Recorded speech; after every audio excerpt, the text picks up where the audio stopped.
Hello everyone. So today in this video we are going to discuss binary file. वैसे binary file का introduction part मैं आपको already explain कर चुका हूँ कि binary file क्या होती है, बट इस वीडियो में प्रैक्टिकली डिटेल में समझेंगे binary file को। ओके, क्योंकि ये binary file का टॉपिक जो है वो काफ़ी इंपॉर्टेंट है और बोर्ड एग्जाम में binary file से क्वेश्चन जरूर आता है।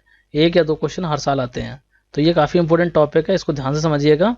क्योंकि अगर आपका बाइनरी फाइल का कॉन्सेप्ट क्लियर नहीं होगा तो आप उन क्वेश्चंस को नहीं कर पाएंगे। आपको पता होना चाहिए किस तरीके से बाइनरी फाइल को राइट करते हैं, किस तरीके से बाइनरी फाइल को रीड करते हैं, और उसमें कोई भी चेंजेस करने हैं तो वो किस तरीके से करेंगे, वो सारी चीज़ आपको पता होनी चाहिए। ओके, तो चलिए स्टार्ट करते हैं इस वीडियो को और डिस्कस करते हैं बाइनरी फाइल को। So what is a binary file? A binary file store data in the same way as stored in the memory. तो बाइनरी फाइल में एग्जैक्टली वैसा ही डेटा स्टोर होता है जैसा कि आपकी मेमोरी में स्टोर होता है। ठीक है, ऐसा नहीं है कि टेक्स्ट की फॉर्म में स्टोर होगा, जो कि हम टेक्स्ट फाइल में कर रहे थे वैसा डेटा इसमें स्टोर नहीं होता है। Okay, these are not human readable files. ठीक है, और ये जो बाइनरी फाइल होती है ह्यूमन रीडेबल नहीं होती है, मतलब हम इनको डायरेक्टली रीड नहीं कर सकते, सिर्फ कंप्यूटर ही इनको रीड कर सकता है, हम इनको डायरेक्टली रीड नहीं कर सकते। Okay, and we can't read a binary file using text editor.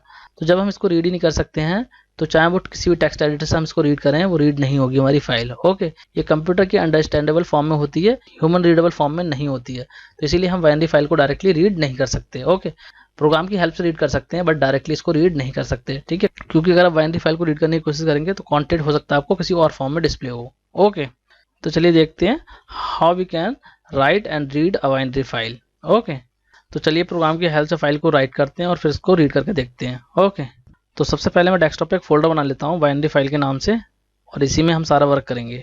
Okay, तो मैं इसका नाम देता हूँ बाइनरी फाइल्स। ओके, इसको मैं ओपन कर लेता हूँ, ये मैंने ओपन कर लिया, और यहाँ पे मैं अपना जुपिटर नोटबुक ओपन कर लेता हूँ।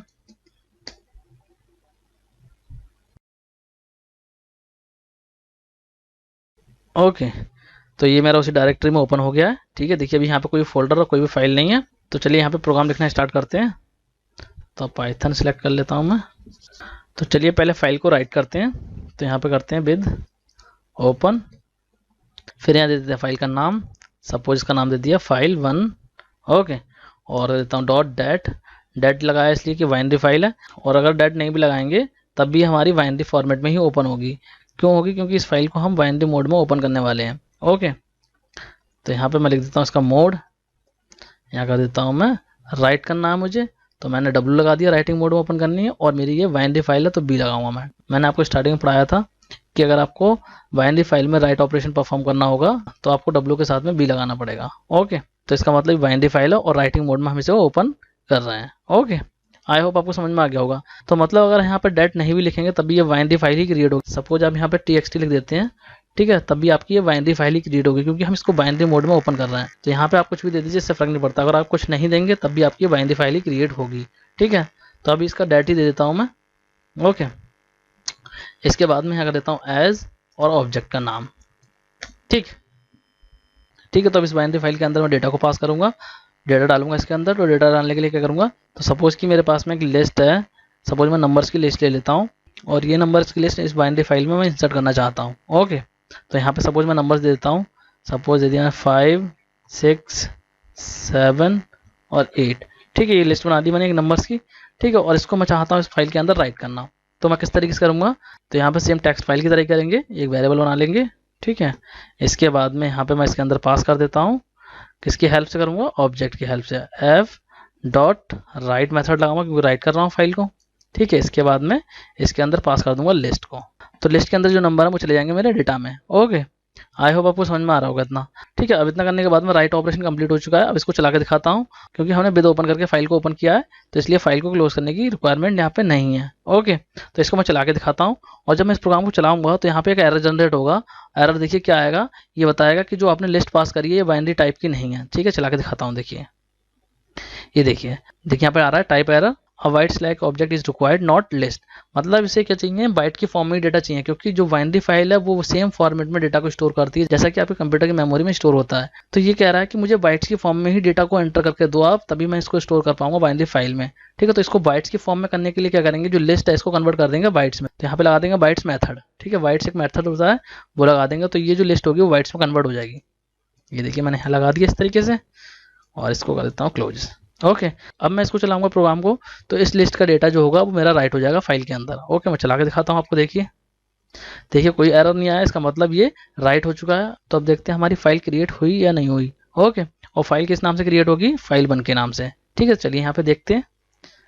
तो ये देखिए हमारी फाइल क्रिएट हो गई है फाइल 1 के नाम से। ओके, और अगर मैं इस पर क्लिक करूंगा, देखिए इस पर मैं क्लिक करके दिखाता हूँ आपको, तो देखिए इस तरीके से डेटा शो हो रहा है। मतलब ये अनरीडेबल फॉर्म में, ह्यूमन रीडेबल फॉर्म में नहीं है, हम इसको रीड ही नहीं कर पा रहे हैं। ये पता नहीं चल रहा हमें क्या है लिखा हुआ इसके अंदर, जबकि ये डेटा इसके अंदर स्टोर है, लेकिन हम इसको रीड नहीं कर सकते, क्योंकि बाइनरी फाइल को मैंने बताया आपको कि ये सिर्फ कंप्यूटर रीडेबल फॉर्म में होती हैं, हम इसको डायरेक्टली रीड नहीं कर सकते।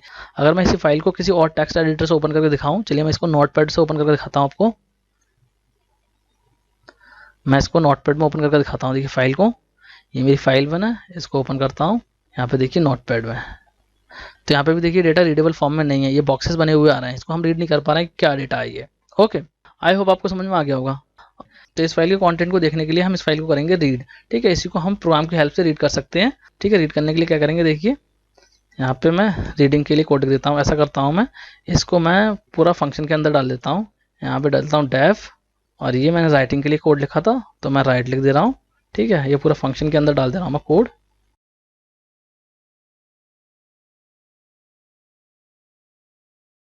ठीक है, तो ये राइटिंग वाला कोड मैंने पूरा फंक्शन के अंदर डाल दिया, राइट नाम से फंक्शन बनाया उसके अंदर डाल दिया। अब इसके बाद मैं यहाँ पे बनाता हूँ मैं रीडिंग के लिए फंक्शन। ठीक है, तो यहाँ पे लिख देता हूँ डेफ, और मैं सपोज रीड नाम से बना देता हूँ। ठीक है, और इसके अंदर हम कोड लिखेंगे, इसके अंदर हम कोड लिखेंगे। ओपन करते हैं फाइल को विद ओपन, ओपन, और इसका फाइल का नाम दे देंगे फाइल 1 डॉट डेट। ओके, इसके बाद में यहाँ पे हम इसको ओपन करेंगे, और कौन से मोड में करेंगे, रीडिंग मोड में। ठीक है, तो आरबी लिख देंगे। आरबी क्यों लिखा है, क्योंकि ये हम रीडिंग मोड में ओपन कर रहे हैं और बाइनरी फाइल को ओपन कर रहे हैं, तो इसलिए यहाँ पे बी लगा दिया है। ओके, ओके, इसके बाद में यहाँ लिख देंगे एज एफ, ऑब्जेक्ट का नाम एफ ही ले लिया मैंने यहाँ पे भी। इसके बाद यहाँ फाइल को रीड कर लेते हैं, डेटा वेरिएबल लेते हैं एक, और यहाँ पे करता हूँ एफ डॉट रीड। ठीक है, फाइल को रीड कर रहा है तो रीडिंग मेथड लगा दिया यहाँ पे। तो क्या होगा, फाइल का सारा डेटा रीड होके डेटा ऑब्जेक्ट के अंदर स्टोर हो जाएगा, और इसको हम कर देंगे फिर प्रिंट, जैसे टेक्स्ट फाइल में करते थे। ठीक है, डेटा, ठीक है डेटा कर दिया यहाँ पे। ओके, इतना वर्क हो गया। अब क्या करेंगे, यहाँ पे फंक्शन को कॉल कर देंगे, क्योंकि हमने फंक्शन दोनों डिफाइन कर दिए, तो पहले हमें फंक्शन को कॉल करना पड़ेगा, तभी हमारा ये एग्जीक्यूट होगा कोड। ठीक है, तो पहले राइट वाले फंक्शन को कॉल करते हैं, यहाँ लिख देते हैं राइट, राइट लिख दिया मैंने। ठीक है, और अब करेंगे इसके बाद में, तो यहाँ पे रीड फंक्शन को कॉल कर देता हूँ, रीड। ओके, इस तरीके से कर दिया मैंने। तो अब जैसे ही इस प्रोग्राम को रन करूंगा तो क्या होगा, जो पुराना डेटा था उस फाइल के अंदर वो इरेज हो जाएगा, और न्यू डेटा उसके अंदर इंसर्ट हो जाएगा। लेकिन डेटा हमारा सेम ही है, तो यही डेटा चला जाएगा, क्योंकि पुराना डेटा भी यही था और न्यू डेटा भी यही है। ठीक है, तो उस पर क्या हो जाएगा, ओवरराइट हो जाएगा, मतलब वो पुराना वाला हटके ये आ जाएगा। ठीक है, तो सेम ही डेटा है तो कंटेंट सेम ही रहेगा फाइल का, कोई चेंजेस नहीं होगा। लेकिन मैं आपको इसलिए समझा रहा हूँ ये, क्योंकि जब भी आप फाइल को राइटिंग मोड में ओपन करते हैं तो वो क्या करती है, डेटा को ओवरराइट कर देती है, जो भी डेटा होता है उसको हटा के दोबारा से न्यू डेटा डाल देती है। ठीक है, अगर सपोज कि इस लिस्ट को चेंज कर दोगे तो पुराना डेटा हट के मॉडिफाइड वाला डेटा है वो उस डिस्प्ले हो जाएगा, वो पुराना सारा इरेज हो जाएगा। ओके, तो अभी भी मैं इरेज नहीं कर रहा हूँ, सेमी डेटा रख रहा हूँ, तो सेमी डेटा रहेगा, लेकिन वो क्या करेगा, वहाँ के लिए वैल्यूज को हटा के दोबारा से ये वैल्यू प्लेस करेगा। ओके, आई होप आपको समझ में आ गया होगा। इसके बाद में फाइल को हम रीड कर रहे हैं, तो जो डेटा होगा इसके अंदर उसको रीड करके डिस्प्ले कर देगा। ओके, तो चलिए चलाते हैं प्रोग्राम को। और एक चीज़ का ध्यान रखना है, यहाँ पे मैंने फंक्शन बनाया तो फंक्शन को कॉल करना भी मस्ट है। ठीक है, फंक्शन को कॉल नहीं करेंगे तो ये हमारा कोड नहीं चलेगा। फंक्शन वाले चैप्टर मैंने आपको समझाया था कि जब तक आप फंक्शन को कॉल नहीं करेंगे उसके अंदर का जो कोड है वो एग्जीक्यूट नहीं होगा। तो यहाँ पे हमें फंक्शन को कॉल भी करना पड़ रहा है। और ये फंक्शन में क्यों लिखा है इस कोड को, क्योंकि बोर्ड एग्जाम में जब भी आपका क्वेश्चन आता है तो वहाँ पे भी आपको फंक्शन लिखने के लिए बोला जाता है। कोई भी एक फंक्शन का नाम दे दिया जाएगा और बोला जाएगा आपको कि इस फंक्शन की डेफिनेशन लिखिए। ठीक है, उसके अंदर के ऑपरेशन बता दिए जाएंगे आपको कि आपको फाइल को राइट करना है या फाइल को मॉडिफाई करना है या उसके अंदर डेटा को अपडेट करना है, वो ऑपरेशन आपको दे दिए जाएंगे और आपको बोला जाएगा ये फंक्शन बना के उसके अंदर डेटा आप डालिए। ठीक है, डेटा को डालने के लिए बोला जाएगा तो डेटा डाल देंगे आप, और अगर आपको डेटा मॉडिफाई करने के लिए बोला जाएगा तो मॉडिफाई कर देंगे। ओके, तो इसलिए इस प्रोग्राम को मैं फंक्शन की हेल्प से समझा रहा हूँ जिससे कि आपको क्लियर हो जाए कॉन्सेप्ट। ओके, तो चलिए अब इसको चला के देखते हैं। तो मैं इसको रन करता हूँ, तो देखिए जैसे ही रन करा है ये सारा कंटेंट यहाँ पे डिस्प्ले हो गया है। और ये इस तरीके से क्यों आ रहा है, क्योंकि बाइनरी फाइल में कंटेंट है तो इस तरीके से आ रहा है। आपका ये बी बना हुआ आ रहा है, ठीक है, और एक्स भी लगा हुआ आ रहा है, देखिए स्लैश लगा हुआ आ रहा है, इस तरीके से रीड कर रहा है। देखिए यहाँ पे 5 आ गया, ठीक है, 6 आ गया, 7 आ गया, 8 आ गया, तो ये डेटा रीड हो गया हमारा। ओके, आई होप आपको समझ में आ गया होगा। अब मैं यहाँ पे आपको एक चीज़ और समझाता हूँ। सपोज कि इस लिस्ट में मैं स्ट्रिंग डेटा टाइप पास कर दूँ, ये तो मैंने न्यूमेरिक वैल्यू पास करी थी, सपोज मैं यहाँ कर दूँ स्ट्रिंग डेटा पास। सपोज मैं कर देता हूँ यहाँ पे हेलो। ओके, इसको मैंने डबल कोड में रख दिया। तो ये मेरा स्ट्रिंग डेटा टाइप हो गया। अब मैं इसको चलाऊंगा तो देखिए एरर जनरेट करेगा। ये देखिए इसने एरर जनरेट कर दिया यहाँ पे, और ये बोल रहा है str object can not be interpreted as an integer, मतलब कि आपका जो str ऑब्जेक्ट है वो एज एन इंटीजर इंटरप्रेट नहीं हो सकता। तो इसलिए यहाँ पे एरर जनरेट हो गया। मतलब कि न्यूमेरिक डेटा को तो आप डायरेक्टली डाल सकते हैं इस तरीके से, लेकिन अगर आपको स्ट्रिंग डेटा डालना है तो वो आप इस तरीके से नहीं डाल सकते। तो बात करते हैं कि अगर आप चाहते हैं कि स्ट्रिंग डेटा भी उसके अंदर एंटर हो जाए तो वो कैसे करेंगे। तो उसके लिए देखिए मेथड अलग है। तो उसके लिए क्या करना होगा, आपको इनकोडिंग करनी पड़ेगी। देखिए मैं करके दिखा देता हूँ आपको। तो सपोज कि यहाँ पे इस लिस्ट को हटा के मैं स्ट्रिंग डेटा टाइप कर देता हूँ। देखिए यहाँ पे मैं ऐसे कर देता हूँ, एक मैसेज देता हूँ, मैसेज नाम से वेरिएबल बनाया मैंने, और यहाँ मैं दे देता हूँ सपोज हेलो। ओके, ये हेलो मैंने दे दिया। अब जब मैं इसको इस तरीके से करूँगा, यहाँ पे देखिए यहाँ पे करता हूँ इसको, और यहाँ कर दूंगा अगर मैं मैसेज, देखिए मैसेज कर देता हूँ, और अगर मैं इस प्रोग्राम को अब चलाऊंगा तो अभी भी मेरा एरर आएगा। तो यहाँ पे देखिए एरर दे रहा है, और एरर में बोल रहा है string argument without an encoding. तो इस मैसेज का मतलब क्या है कि मतलब अगर आपको स्ट्रिंग डेटा को एंटर करना है तो आपको उसकी इनकोडिंग करनी पड़ेगी। ठीक है, तो आपको इनकोडिंग किस तरीके से करनी पड़ेगी, देखिए मैं दिखाता हूँ। यहाँ पे इनकोडिंग करने के लिए हम क्या करेंगे, यहाँ पे एक वेरिएबल ले लेंगे, सपोज कुछ भी ले लेते हैं, सपोज इनकोडिंग के नाम से ले लेते हैं इनकोडिंग। ठीक है, इक्वल, अब यहाँ पे होता है एक इनकोडिंग मेथड जिसकी हेल्प से हम स्ट्रिंग की इनकोडिंग कर सकते हैं। तो यहाँ पे हम लिख देंगे मैसेज, मैसेज को हमें इनकोड करना है और लिखेंगे इनकोड, इनकोड। ओके, और इसके बाद में इनकोडिंग का टाइप बताएंगे UTF-8। तो ये इनकोडिंग का एक टाइप है। तो इनकोडिंग के बारे में आपको 11th क्लास में पढ़ा चुका हूँ, तो आप लोगों को पता होगा। ठीक है, तो यहाँ पे इनकोडिंग दे दी हमने कि UTF-8 हमें इनकोडिंग करनी है, और इनकोड मेथड लगा के करिए ये। ओके, अब इसके बाद में क्या होगा, मतलब जो मैसेज के अंदर डेटा है वो सारा इनकोड होके स्टोर हो जाएगा इस इनकोडिंग वेरिएबल के अंदर, मतलब वो टेक्स्ट की फॉर्म में इनकोड होके स्टोर हो जाएगा यहाँ पे। ठीक है, इनकोड हो जाएगा वो। और अब बस यहाँ पे राइट मेथड में इनकोडिंग वाले वेरिएबल को पास कर देंगे। ठीक है, यहाँ लिख देता हूँ इनकोडिंग, इनकोडिंग। ओके, ये मैंने इनकोडिंग लिख दिया।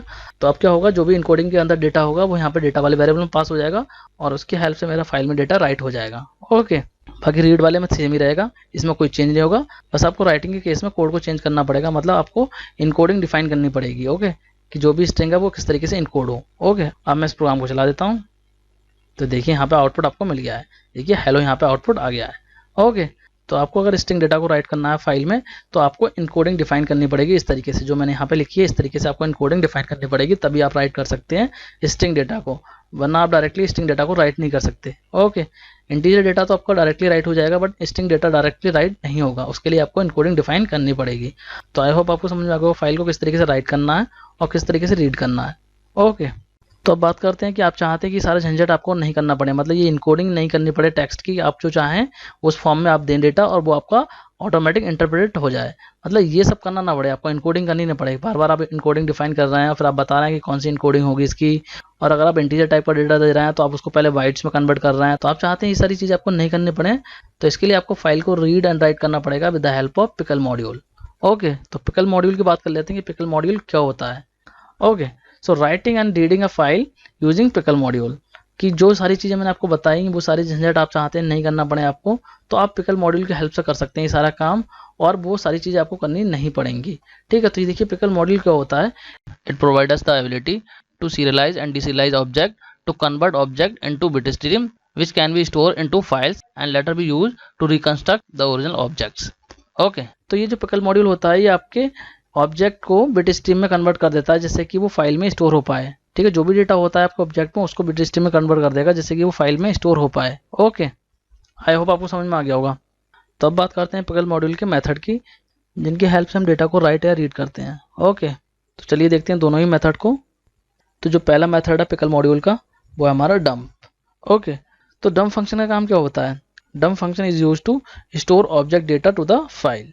तो डंप जो मेथड होता है इसका हम यूज़ करते हैं डेटा को स्टोर करने के लिए फाइल में, मतलब जो ऑब्जेक्ट है उस ऑब्जेक्ट से जब भी आपको डेटा राइट करना होगा तो आप यूज़ करेंगे डंप मेथड को। ओके, डंप मेथड का काम ये होता है कि आपके ऑब्जेक्ट से डेटा को फाइल में राइट करना, and it takes 3 argument. First argument is an object that we want to store, the second argument is the file object we get by opening the desired file in write binary mode, and third argument is a key value argument. This argument defines the protocol. There are 2 types of protocol, pickle.highest protocol and pickle.default protocol. तो ये जो dump method होता है ये 3 arguments को लेता है, जिसमें कि फर्स्ट आर्ग्यूमेंट हमारा होता है ऑब्जेक्ट जिससे कि हम डेटा को स्टोर करना चाहते हैं, और सेकंड आर्ग्यूमेंट होता है आपके फाइल का ऑब्जेक्ट, जो भी हमारी फाइल का ऑब्जेक्ट होगा वो इसके सेकंड आर्ग्यूमेंट में रहेगा, एंड थर्ड आर्गुमेंट रहता है आपका की वैल्यू आर्गुमेंट। ओके तो ये हो गया डंप मेथड के बारे में। आई होप आपको समझ में आ गया होगा। अब देखते हैं पिकल मॉड्यूल के सेकंड मेथड को, जो कि हमारा लोड। अब लोड फंक्शन का काम क्या होता है? Load function is use to retrieve pickle data.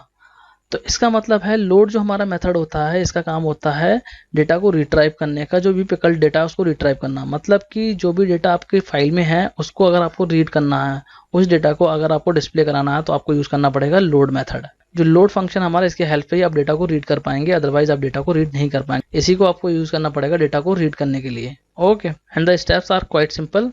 We have to use pickle.load function to do that. The primary argument of pickle load function is the file object that you get by opening the file in read binary mode. तो load function को किस तरीके से use करेंगे? यहाँ पे pickle module का नाम लिखेंगे डॉट फिर लोड, और इसके आर्ग्यूमेंट में आपका फाइल का ऑब्जेक्ट रहता है। जो भी फाइल का ऑब्जेक्ट होगा वो इसका आर्ग्यूमेंट रहेगा। ओके, तो आई होप आपको डंप और लोड मेथड दोनों समझ में आ गए होंगे। चलिए अब देखते हैं how we can write and read a binary file using pickle module. तो चलिए राइट करते हैं फाइल को यूजिंग पिकल मॉड्यूल, एंड फिर उसकी को रीड करेंगे by using pickle module. Okay, तो चलिए यहाँ पे फाइल को राइट करते हैं। न्यू प्रोग्राम ओपन कर लेता हूँ मैं। ठीक है, यहाँ ओपन कर लिया, और यहाँ पे हम पहले इंपोर्ट करेंगे पिकल मॉड्यूल को। ठीक है, तो इंपोर्ट कर लेते हैं पिकल मॉड्यूल, ये इंपोर्ट कर लिया, एंड इसके बाद में फाइल को राइट करते हैं। तो फाइल को राइट करने के लिए पहले फंक्शन बना लेता हूँ राइट नाम से ही। ठीक है, डेफ और राइट कर देता हूँ इसका नाम। ठीक है, ये फंक्शन बना दिया मैंने, और इसी के अंदर हम करेंगे फाइल को क्रिएट। ओके, तो चलिए यहाँ पे फाइल को क्रिएट करते हैं विद ओपन, और यहाँ फाइल का नाम दे देता हूँ। फाइल में क्रिएट करने वाला हूँ इस बार स्टूडेंट के नाम से, स्टूडेंट। ठीक है, और इसका टाइप देता हूँ डेटा। तो इस बार ऐसे छोड़ देता हूँ मैं, इसको डेटा टाइप नहीं दे रहा हूँ। ओके, क्योंकि मैं इसको बाइनरी मोड में ओपन करूँगा तो ऑटोमेटिक ये बाइनरी फाइल ही क्रिएट होगी। तो यहाँ पे कर देता हूँ मैं WB मतलब राइट बाइनरी, मतलब राइटिंग मोड में बाइनरी फाइल को ओपन कर रहा है। ओके, और यहाँ देता हूँ एज ऑब्जेक्ट का नाम। ठीक है, नाम दे दिया। अब इसके बाद में इस फाइल में डेटा डालने के लिए यहाँ पे इन्फॉर्मेशन ले लेते हैं, और हम चाहते हैं यूजर एंटर करे इस फाइल में डेटा, तो यूजर से यहाँ पे इनपुट लेंगे। ठीक है, तो स्टूडेंट की डिटेल एंटर कर रहे हैं, स्टूडेंट के नाम से फाइल बनाई है मैंने, तो स्टूडेंट का नेम ले लेता हूँ मैं। यहाँ पे नेम नाम से एक वेरिएबल दे देता हूँ, और यहाँ देता हूँ मैं input enter student name. Okay, ये डबल कोड में रहेगा, तो ये डबल कोड में कर देता हूँ मैं। ओके, ये डबल कोड में कर दिया। ठीक है, तो नेम के लिए एक स्टेटमेंट दे दिया हमने। एक देता हूँ सपोज मैं एज, स्टूडेंट की एज ले रहा हूँ मैं, तो यहाँ कर देता हूँ input enter age of the student. Okay, and इसके बाद में एक और डिटेल ले लेता हूँ, सपोज कि स्टूडेंट का एड्रेस। ओके, तो इसको भी इनपुट कर लेते हैं, इनपुट, और यहाँ लिख देता हूँ enter address of the student. Okay, अब इतना होने के बाद में डेटा ऑब्जेक्ट बना लेते हैं। तो यहाँ पे ऑब्जेक्ट का नाम मैं डेटा ही दे देता हूँ, और इक्वल करके यहाँ पे नेम एज एड्रेस को लिस्ट में पास कर दूंगा। ठीक है, तो नेम कर देता हूँ कॉमा एज कॉमा एड्रेस। ठीक है, इनको लिस्ट में पास कर दिया, तो ये मेरा ऑब्जेक्ट में चले जाएगा डेटा। ओके, अब करते हैं इसको right with the help of dump function of pickle module. Okay, तो यहाँ लिखेंगे पिकल, और यहाँ लिख देंगे डॉट डंप। ठीक है, क्योंकि डेटा डालना है तो डंप लिखेंगे, और इसके बाद में इसके आर्गुमेंट पास करेंगे। और आर्गुमेंट में क्या आएगा? यहाँ पे मैंने आपको बताया डंप फंक्शन के आर्गुमेंट में क्या रहता है, पहले डेटा ऑब्जेक्ट रहता है। डेटा ऑब्जेक्ट का मतलब ये जो ऑब्जेक्ट होगा जिसमें कि हम डेटा स्टोर कर रहे हैं, तो वो ऑब्जेक्ट रहेगा। तो यहाँ पे लिख देंगे डेटा, एंड सेकंड आर्गुमेंट में क्या रहेगा इसका, फाइल का ऑब्जेक्ट। फाइल का ऑब्जेक्ट क्या है हमारा, एफ। ठीक है, तो यहाँ पे एफ आ जाएगा। ओके, तो इस तरीके से हमने डेटा को राइट कर दिया है। अब जैसे इस प्रोग्राम को चलाएंगे तो ये आपसे नेम मांगेगा, एज मांगेगा स्टूडेंट की, और एड्रेस मांगेगा, और वो जो डेटा आप एंटर करेंगे वो सारा स्टोर हो जाएगा आपका इस फाइल के अंदर। ओके, चलिए चला के दिखाता हूँ इसको। ओके, तो आई थिंक कुछ प्रॉब्लम हो गई है। तो यहाँ पे मैंने फंक्शन को कॉल नहीं किया है, तो इसलिए मेरा ये कोड नहीं चला है। ठीक है, तो मैं क्या करता हूँ, यहाँ पे फंक्शन को कॉल कर देता हूँ। अगर आप फंक्शन को कॉल नहीं करेंगे तो आपका प्रोग्राम नहीं चलेगा। ठीक है, तो यहाँ पे लिख देता हूँ राइट, ये मेरा फंक्शन कॉल हो गया। तो अब मैं इसको चलाऊंगा तो ये डिटेल मांगेगा। ओके, तो यहाँ पे करता हूँ रन पे क्लिक, तो देखिए बोल रहा है एंटर स्टूडेंट नेम। तो मैं एंटर कर देता हूँ, सपोज कर देता हूँ आदित्य। इसके बाद में एंटर कर देता हूँ। इसके बाद में बोल रहा है देखिए आपसे स्टूडेंट की एज एंटर करने के लिए, तो एज कर देते हैं, सपोज कर देता हूँ उसकी एज 18। ओके, फिर बोल रहा है स्टूडेंट का एड्रेस डालिए, सपोज मैं एड्रेस डाल देता हूँ उसका दिल्ली। ओके, ये देखिए एंटर हो गई मेरी इन्फॉर्मेशन। अब ये इन्फॉर्मेशन जो है मेरी इस स्टूडेंट वाली फाइल के अंदर स्टोर हो गई होगी। यहाँ पे देखिए स्टूडेंट के नाम से एक फाइल आ गई होगी, चेक करते हैं। देखिए स्टूडेंट के नाम से फाइल आ गई है। ठीक है, इसके अंदर वो इन्फॉर्मेशन हमारी राइट हो चुकी है। ओके, और देखिए इस फाइल को मैं अगर ओपन करूँगा तो इसमें आपका डेटा डिस्प्ले नहीं होगा। देखिए मैं इसको ओपन कर देता हूँ, ओपन कर दी है मैंने फाइल, और यहाँ पे वो डेटा डिस्प्ले नहीं हो रहा है। यहाँ पे देखिए आपको मैसेज दे रहा है student is not UTF-8 encoded, मतलब ये बता रहा है आपको कि ये जो फाइल आपकी UTF-8 इनकोडेड नहीं है, तो इसलिए डेटा यहाँ पे डिस्प्ले नहीं हो रहा है। ठीक है, तो इस तरीके से आप बाइनरी फाइल की डेटा को डायरेक्टली नहीं देख सकते। ये चीज़ मैंने आपको पहले ही बताई थी, लेकिन यहाँ पे दोबारा समझा दी मैंने आपको। ओके, तो अब बात करते हैं इस फाइल को हमें रीड करना होगा तो किस तरीके से करेंगे प्रोग्राम की हेल्प से। तो फाइल को रीड करने से पहले मैं यहाँ पे एक चीज़ और बता दूंगा आपको। ये देखिए प्रोग्राम में हमने यहाँ पे जो इन्फॉर्मेशन एंटर करी थी वो एक बार ही करी थी, मतलब एक बार करने के बाद में ये प्रोग्राम एंड हो गया था। लेकिन अगर आप चाहते हैं कि यूजर डिसाइड करे कितनी बार डेटा उसे एंटर करना है, कितने स्टूडेंट का डेटा एंटर करना है, वो यूजर को डिसाइड करने दो। तो यहाँ पे आप यूजर को चॉइस दे सकते हो कि जब तक यूजर चाहे तब तक डेटा को एंटर कर सकता है। ओके, तो यहाँ पे हम इस काम को किस तरीके से करेंगे, यहाँ पे जाके हम एक चॉइस वेरिएबल बना लेते हैं। चॉइस नाम का वेरिएबल दे दिया मैंने, और इसमें जो है मैं वैल्यू कर देता हूँ बाई सेट। ठीक है, ये बाई सेट कर दिया मैंने, और इसके बाद में यहाँ पे लगा देता हूँ लूप, वाइल लूप लगा दिया मैंने, और मैंने दे दिया while choice is equal bye. तो मतलब क्या है इस लाइन का, जब तक कि चॉइस की वैल्यू जो है वो बाई रहेगी तब तक ये कोड आपका एग्जीक्यूट होता रहेगा। जब तक यूजर जो है वैल्यू बाई देगा तब तक आपका कोड ये एग्जीक्यूट होगा, मतलब जितनी बार वो वाई टाइप करेगा उतनी बार ये आपका कोड चलेगा। अगर वाई के अलावा कुछ और टाइप करेगा तो आपका कोड ये एग्जीक्यूट नहीं होगा। ठीक है, वो लूप से बाहर हो जाएगा। और यहाँ पे हम लास्ट में यूजर से चॉइस एंटर करवा लेंगे। ठीक है, अगर वो चाहे तो चॉइस कर सकता है कि अगर उसे दोबारा से एग्जीक्यूट करना है इस कोड को तो।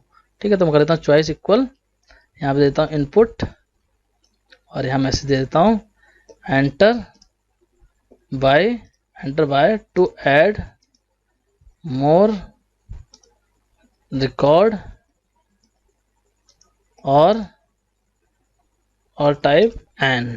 ठीक है, मतलब यहाँ पे मैसेज दे दिया मैंने कि अगर यूजर चाहे तो बाई टाइप कर सकता है, अगर उसे और रिकॉर्ड को ऐड करना है तो वो बाई टाइप कर देगा तो ये कोड दोबारा से चल जाएगा, अगर एन टाइप करेगा तो ये स्टॉप हो जाएगा। ओके, अब मैं इसको चला के दिखाता हूँ, देखिए। ओके, तो इसमें कहीं एरर हो गया है। ओके, एरर यहाँ पे है, ये हमने यहाँ पे कॉलन लगाया है, इसकी बॉडी नहीं बनाएगी, लूप की बॉडी बनानी पड़ेगी, और इसके बाद में एंटर करेंगे और ये सारी चीज़ें हमारी इधर चली जाएंगी। ओके, तो ये मैंने फिक्स कर दिया है, और फिक्स करने के बाद में अब चलाता हूँ मैं इसको, तो ये डिटेल मांगेगा। ये देखिए स्टूडेंट डिटेल मांग रहा है, तो सपोज मैं यहाँ टाइप कर देता हूँ स्टूडेंट का नेम यश अश्वी। ओके, ये टाइप कर दिया। इसके बाद में इसकी एज टाइप कर देता हूँ सपोज 18, एंड इसका एड्रेस सपोज टाइप कर देता हूँ मैं दिल्ली। अब देखिए एक स्टूडेंट की इन्फॉर्मेशन एंटर करने के बाद में दोबारा से आपसे बोल रहा है, अभी आपसे पूछ रहा है choice enter Y to add more record और टाइप एन। अगर आपको और रिकॉर्ड ऐड करने हैं तो आप बाई टाइप कर दीजिए, अदरवाइज आप एन टाइप करिए। तो यहाँ पे मैं टाइप करूंगा बाय। ओके, मुझे और रिकॉर्ड ऐड करने हैं तो देखिए फिर से चल जाएगा। फिर आपको डिटेल मांग रहा है तो यहाँ पे इस बार टाइप कर देता हूँ मैं सपोज निखिल। ओके, इसके बाद में मैं टाइप करता हूँ इसकी एज सपोज 17, एंड इसका एड्रेस टाइप कर देता हूँ मुंबई। ओके, ये कर दिया मैंने। इसके बाद में फिर पूछ रहा है आपसे कि और रिकॉर्ड आपको ऐड करने हैं या नहीं करने हैं, तो अगर एंटर करने हैं तो बाई प्रेस कर देंगे, अदरवाइज एन प्रेस करेंगे। ओके, तो यहाँ पे दो स्टूडेंट की डिटेल रख रहा हूँ मैं अभी। ओके, तो मैं यहाँ प्रेस कर देता हूँ एन प्रेस कर दिया, तो ये मेरा देखिए एंड हो गया। ओके, अब ये सारा डेटा इसके अंदर एंटर हो गया होगा। ठीक है, इस स्टूडेंट वाली फाइल के अंदर डेटा एंटर हो गया होगा, और जो पहले डेटा एंटर करा था स्टार्टिंग में वो इरेज हो गया होगा, क्योंकि ये राइटिंग मोड में है। तो राइटिंग मोड में क्या होता है, जो भी न्यू डेटा एंटर करा जाता है पुराना डेटा को हटा के ओवरराइट हो जाता है वो। ओके, तो इसके अंदर आ गया होगा हमारा न्यू डेटा। ओके, और ये अभी भी रीड नहीं होगी क्योंकि ये हमारी बाइनरी फाइल है, डायरेक्टली हम इसको रीड नहीं कर पाएंगे। ओके, अब देखते हैं इस फाइल को हमें रीड करना हो तो किस तरीके से करेंगे। ठीक है, तो चलिए इस फाइल को रीड करते हैं। तो रीड करने के लिए मैं नया प्रोग्राम बना लेता हूँ। ठीक है, रीडिंग के लिए मैं यहाँ पे कोड लिख देता हूँ नया। तो सबसे पहले तो इंपोर्ट करेंगे पिकल मॉड्यूल को, इंपोर्ट पिकल।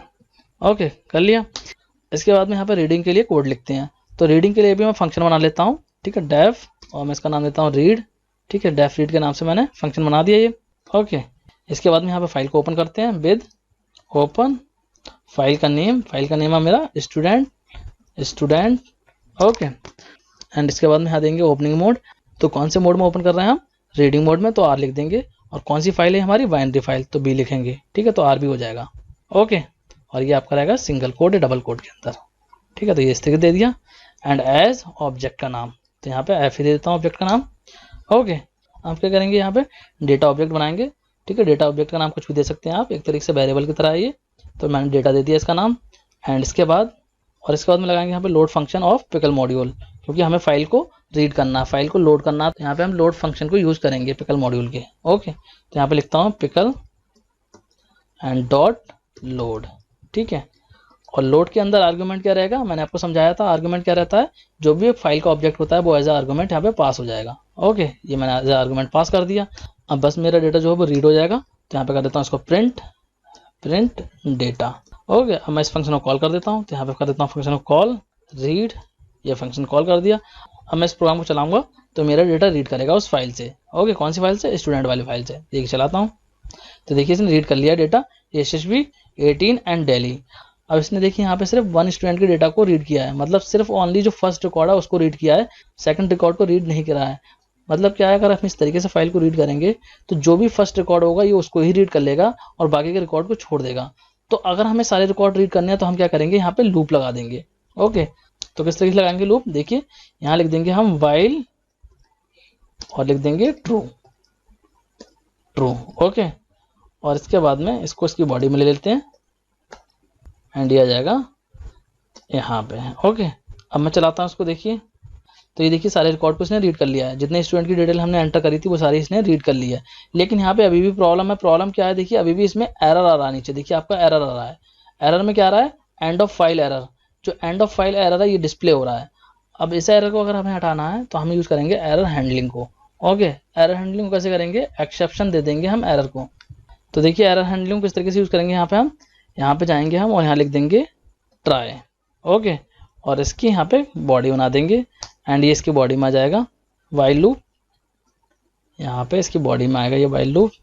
इसको मैं उसको ऊपर ले जाता हूँ, इसकी बॉडी इस तरीके से आएगी एंड इसके बाद में ये आपका इस तरीके से आएगा। ओके, अब इसके बाद में एंटर करेंगे और एंटर करने के बाद में वाइल लूप की बॉडी से बाहर जाएंगे और इसके बाद में ट्राई की बॉडी से भी बाहर जाएंगे और यहाँ पे हम लगाएंगे एक्सेप्शन। ठीक है, तो लिखेंगे एक्सेप्ट EOF, मतलब end of file error. Okay, ये लिख देंगे एंड एंटर करेंगे एंड इसकी बॉडी में लिख देंगे प्रिंट, कोई भी मैसेज दे देंगे हम यहाँ पे प्रिंट में, सपोज कि एंड लिख दिया मैंने। ओके, आप कुछ भी दे सकते हो, यहाँ पे एंड फाइल लिख सकते हो, कोई प्रॉब्लम नहीं है। ठीक है, तो मैं इसको सेव कर देता हूँ और अब चलाऊंगा इसको, तो देखिए मेरा कोई भी एरर नहीं आएगा। ये देखिए मेरा जो एरर था वो आपका हट चुका है। ठीक है, तो इस तरीके से आप एरर को हैंडल कर सकते हैं। मतलब क्या था, जो एंड ऑफ फाइल थी उसके बाद में एरर आ रहा था, क्योंकि यहाँ पे हमने इनफाइनाइट लूप लगा रखा है तो वो आपका रिकॉर्ड को रीड करता जा रहा है और फाइल के एंड में पहुंचने के बाद में वो एरर जनरेट कर रहा था। तो इसलिए हमने उस एरर का यहाँ पे एक्सेप्शन ऐड कर दिया है कि जो एंड ऑफ फाइल का एरर जनरेट हो रहा था वो जनरेट नहीं होगा, क्योंकि हमने यहाँ पे एक्सेप्शन दे दिया है। Okay, so this is how you can handle end of file error. Okay, I hope आपको समझ में आ गया होगा। अब यहाँ पे देखिए एक चीज़ और समझ देता हूँ आपको, ये जो आउटपुट आ रहा है ये फॉर्मेटेड फॉर्म में नहीं है, मतलब आपको पता नहीं चल रहा है यहाँ पे कौन सा नेम है, कौन सी एज है, कौन सा एड्रेस है, ये पता नहीं चल रहा है। तो अगर आपको इसको फॉर्मेटेड फॉर्म में प्रिंट करना है तो इसके लिए हमें यहाँ पे प्रिंट स्टेटमेंट को चेंज करना पड़ेगा। तो हम इसको किस तरीके से करेंगे, यहाँ पे देखिए मैं आपको दिखाता हूँ करके। यहाँ एंटर करते हैं, ठीक है, और एंटर करने के बाद में यहाँ देता हूँ मैं प्रिंट स्टेटमेंट प्रिंट। ठीक है, प्रिंट लिख दिया मैंने एंड इसके बाद में एक मैसेज दे देता हूँ। पहला क्या प्रिंट करूँगा मैं, नेम। ठीक है, तो नेम लिख दिया मैंने। ओके, एंड इसके बाद में कॉमा। अब इसके बाद में यहाँ पे ऑब्जेक्ट का नाम लिखूंगा जो कि मेरा है डेटा। ठीक है, डेटा लिख दिया मैंने यहाँ पे एंड इसके बाद में डेटा ऑब्जेक्ट का इंडेक्स लिखूंगा मैं। ठीक है, देखिए इस तरीके से लिखूंगा 0th इंडेक्स, क्योंकि 0th इंडेक्स पे क्या है मेरा नेम। जो नेम हमने स्टूडेंट का स्टोर करा था वो हमारा गया है डेटा ऑब्जेक्ट के 0th इंडेक्स पे। ठीक है, तो यहाँ पे 0 दे दिया मैंने। ओके, तो ऑब्जेक्ट के 0 इंडेक्स से नेम प्रिंट हो जाएगा। इसके बाद में नेक्स्ट प्रिंट स्टेटमेंट देते हैं, यहाँ पे लिखते हैं प्रिंट एंड हम प्रिंट करेंगे इसके बाद में एज को, तो यहाँ लिख देता हूँ एज। ओके, एंड इसके बाद कॉमा एंड इसके बाद फिर यहाँ पे डेटा ऑब्जेक्ट लिखेंगे डेटा। ओके, एंड इस बार प्रिंट करेंगे फर्स्ट इंडेक्स को, क्योंकि फर्स्ट इंडेक्स पे जो है वो स्टूडेंट की एज स्टोर हो रही है। तो यहाँ पे मैंने फर्स्ट इंडेक्स दे दिया, तो फर्स्ट इंडेक्स से हमारी एज प्रिंट हो जाएगी। ओके, अब इसके बाद प्रिंट करते हैं एड्रेस को, प्रिंट यहाँ कर देता हूँ मैं एड्रेस। ठीक है, एड्रेस कर दिया, इसके बाद कॉमा और फिर लिखेंगे डेटा ऑब्जेक्ट एंड इस बार प्रिंट करेंगे थर्ड इंडेक्स को। ओके, क्योंकि थर्ड इंडेक्स पे हमारा है एड्रेस। ओके, तो एड्रेस प्रिंट हो जाएगा थर्ड इंडेक्स से। इसके बाद में ये वाला प्रिंट स्टेटमेंट यहाँ से हटा देंगे। ठीक है, इसको मैं हटा देता हूँ और इसको सेव करके अब रन करते हैं। तो जैसे ही अब इसको मैं रन करूंगा प्रोग्राम को, तो यहाँ पे डेटा जो होगा वो हमारा फॉर्मेटेड फॉर्म में आएगा। देखिए मैं चला के दिखाता हूँ इसको, तो यहाँ पे कुछ एरर आ गया है। क्या एरर है, ओके, इंडेक्स हमने गलत दे दिया है, इंडेक्स यहाँ पे 3 दे दिया है, क्योंकि 3 इंडेक्स पे हमारा कुछ डेटा नहीं है, तो यहाँ पे 2 रहेगा। ठीक है, जो एड्रेस होगा वो सेकंड इंडेक्स पे है, क्योंकि 0 पे नेम है, फर्स्ट पे एज है एंड सेकंड पे हो जाएगा एड्रेस। तो इंडेक्स यहाँ पे गलत दे दिया था, इसीलिए एरर आया। ओके, तो अब मैं इसको चलाता हूँ और अब हमारा आउटपुट फॉर्मेटेड फॉर्म में आ जाएगा। ओके, तो ये देखिए फॉर्मेटेड फॉर्म में यहाँ पे आउटपुट आ गया है। नेम आ रहा है यशस्वी, फिर एज आ रही है 18, फिर एड्रेस आ रहा है दिल्ली, फिर इसी तरीके से दूसरे स्टूडेंट की डिटेल आ रही है, उसका नेम आ रहा है, एज आ रही है और एड्रेस आ रहा है। उसके बाद में फाइल एंड हो गई है, जो यहाँ पे प्रिंट करा था हमने एंड, वो एंड हो गई है। अगर आप चाहें रिकॉर्ड के बीच में एक लाइन दे सकते हो। लाइन कैसे देंगे, यहाँ पे एक प्रिंट स्टेटमेंट लगा देता हूँ और मैं देखिए यहाँ पे इस तरीके से मैं प्रिंट स्टेटमेंट दे देता हूँ, प्रिंट। ओके, एंड यहाँ पे लाइन ड्रॉ कर देता हूँ मैं इस तरीके से। ठीक है, और अब मैं इसको सेव कर देता हूँ और अब मैं चलाता हूँ इसको, देखिए लाइन आ जाएगी। ठीक है, देखिए रिकॉर्ड के बीच में हमारी लाइन आ गई है। एक स्टूडेंट की इन्फॉर्मेशन आ रही है, उसके बाद में लाइन आ रही है, देन सेकंड स्टूडेंट की इन्फॉर्मेशन डिस्प्ले हो रही है। ओके, तो इस तरीके से आप रिकॉर्ड को फॉर्मेटेड फॉर्म में डिस्प्ले कर सकते हो। ओके, आई होप आपको समझ में आ गया होगा। तो ये मैंने आपको एक्सप्लेन कर दिया किस तरीके से बाइनरी फाइल को रीड करते हैं। तो आई होप आपको समझ में आ गया होगा किस तरीके से बाइनरी फाइल को राइट करते हैं और किस तरीके से बाइनरी फाइल को रीड करते हैं, और पिकल मॉड्यूल की हेल्प से किस तरीके से रीड करते हैं वो भी मैंने आपको समझा दिया है। पिकल मॉड्यूल क्या होता है वो भी मैंने आपको बता दिया, और पिकल मॉड्यूल के डंप एंड लोड मेथड को भी मैंने आपको बता दिया है। आई होप आपको समझ में आ गया होगा। अगर आपका कोई डाउट रह जाता तो आप लोग कमेंट कर देना, मैं आपका डाउट क्लियर कर दूंगा। So student, that's it for this video. Thanks for watching.